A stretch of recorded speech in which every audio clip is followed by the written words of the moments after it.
कोहली का विकेट हो या शेयर मार्केट। फटाक 30 सेकंड में खबर, डाउनलोड कीजिए तक ऐप।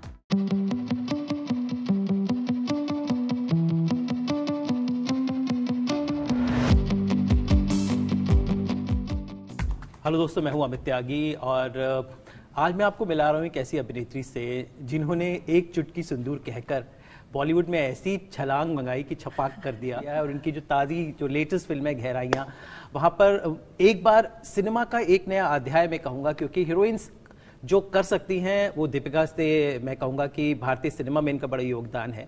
तो दीपिका, स्वागत है आपका। Thank you. इस फिल्म में हमने वो नहीं किया है जो हम इतने सालों से करते आए हैं। तो इन कैरेक्टर्स, इन फ्लॉट कैरेक्टर्स को अलग तरीके से पेश करना, विदाउट जजमेंट, समझना कि जो भी उनके चॉइसेस है वो क्यों कर रहे हैं, उनके सर्कमस्टांसेस क्या हैं, और उन चॉइसेस के जो रेपरकशंस है वो क्या है। तो आई थिंक बेसिकली इस कैरेक्टर को बहुत ज़्यादा समझना, पढ़ना, डायरेक्टर के साथ बात करना और फिर उसको इंटरनलाइज करना, वो ही प्रोसेस था। And of course, we are exposed to now in this OTT generation, we are exposed to all kind of content. So how comfortable were you with how with those intimate scenes that were integral part of the story? So intimate scenes जब होते हैं उसमें लिखा नहीं जाता कि अब ये ऐसे होगा। But you understand as an actor, there are moments between lines जो as an actor हमें समझना वो हमारा काम है। But at the same time हम इस चीज़ को anticipate कर सकते हैं, हम visualize कर सकते हैं, इसके बारे में बात कर सकते हैं। और मेरा कोई apprehension नहीं था, क्योंकि मैं बहुत sure थी and I have immense trust in शकुन as a director, वरना शायद मैं ये फिल्म करती ही नहीं, कि जो भी इंटीमेसी दिखाया गया है इस फिल्म के अंदर वो सेंसेशनलाइज करने के लिए या एज अ मार्केटिंग टूल इस्तेमाल नहीं किया गया था। It is being true to characters of this generation, personalities and people of this generation.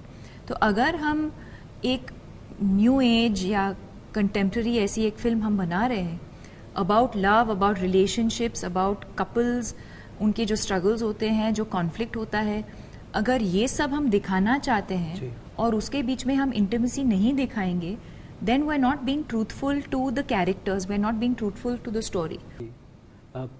अभी इट्स बीन आई थिंक 2007 में आई थी ओम शांति ओम। मुझे लगता है अभी कुछ चीज़ें दीपिका की अभी देखनी बाकी है। तो कोई ऐसा किरदार, कोई ऐसा, अब जैसे हमने आपको सलमान खान के साथ ही देखा, आमिर खान के साथ नहीं देखा है, तो आई थिंक सम मोर कुछ रह गया ऐसी कोई कैरेक्टर, कोई एक्टर के साथ काम करना। देखो, इतने सालों के बाद अब जाके मैं ऋतिक के साथ में काम करने जा रही हूँ।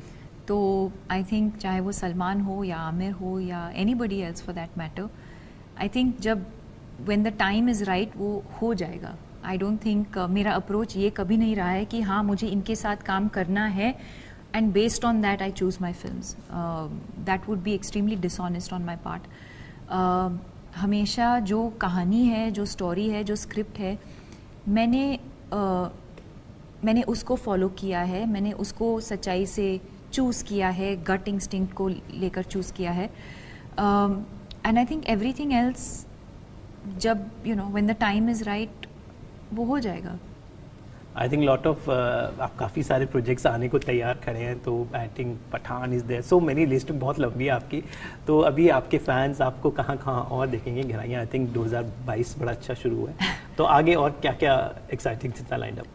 83 के बाद गहराइयाँ रिलीज़ हुई, अब पठान शायद नेक्स्ट रिलीज़ होगी मेरी, जो end of the year release होने वाली है।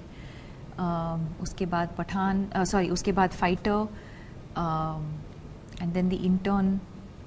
तो या चलिए दीपिका, हमसे बात करने का बहुत बहुत शुक्रिया and all the best. Thank you. Thank you. Thank you.